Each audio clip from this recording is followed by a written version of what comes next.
본처와 자식을 버리고 20년과 첩과 자식을 낳고 산 아버지, 늙고 병들면 누구에게 생활비를 받을 수가 있을까요? 당연히 첩자식이지 뭘. 첩이란 사람이 첩자식한테 받지 뭘. 아이고 분위기가 네. 당연한 거 아니에요? 결국 빌빌 조광지치한테 와서 이렇게 기대서 몇 푼 달라고 그러고 쓴다고. 아, 그러면 본처한테 그럼 조광지처. 에이, 만만한 게 조광지처야 또. 20년이나 있었는데. 그래도 피 섞인 죄로 그걸 장자가 그걸 해야 돼. 조은경님이 정확하게 맞췄어요. 뭘또 정확히 좀 알지 못하면서 뭘. 아, 정확하게 맞죠. 왜냐면 이거를 입장을 바꾸고 생각해 보세요. 만약에 이 남편이 많은 재산을 두고 죽었다. 그러면 본초 자식이 가만히 있겠습니까? 70은 본초 자식한테, 30은 첩자식한테 받는 거죠. 근데 7대 3. 진보된 답을 얘기해도 되겠어요? 아, 진보됐다. 네네. 이 아버지가 생활비를 기여를 했냐? 몸은 떠나 있어도 이 집에게 생활비를 계속 기여했다면 이쪽에서 하는 것이고 전혀 기여 안 하고 몰라라 하고 저쪽에서 생활하면서 저쪽만 잘 살게 해줬다. 네. 그럼 저쪽이 되는 거죠. 네, 정답 공개할까요? 네. 자, 본처와 자식을 버리고 20년간 첩과 자식을 낳고 산 아버지, 늙고 병들면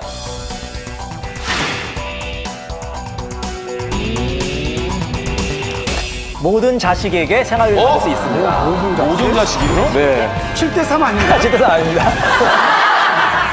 실제로 이런 사건이 있었습니다. 한 남성이 있었는데 이제 어떤 여성분하고 결혼을 했습니다. 그래서 아들, 딸 잘 낳고 이제 살고 있었는데 이제 어떤 여성분하고 눈이 맞아서 바람을 피게 된 거예요. 근데 너무 이제 그 여성을 사랑한 나머지 집을 나가가지고 아예 그 여성분하고 동거를 한 겁니다. 그래서 이제 첩과 이제 생활한 거죠.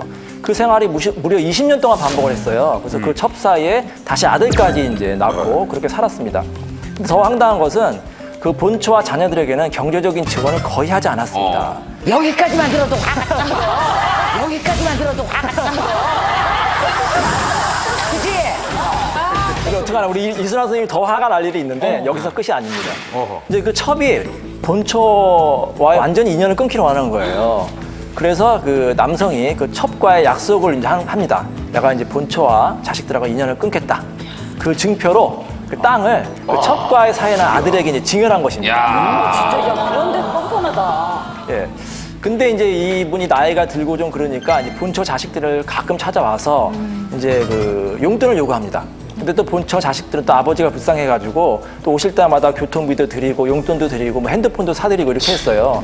심지어는 그 아버지가 형사 사기죄로 고소를 당하니까 그 사기 합의금으로 900만 원까지 지급합니다. 그래서 이때까지만 해도 사이가 그렇게 나쁘지 않았습니다. 그래서 이제 아들이 결혼하게 됐는데 아버지가 양심이 있었던지 아들에게 결혼 자금으로 5천만 원을 지원해줬어요. 양심이 있었던 거죠. 근데 결혼한다고 돈을 보태긴 했네요. 네. 그치. 근데 그 이후에 이제 그 아버지의 진면목이 나오는데 아버지가 그 아들을 상대로 소송을 합니다.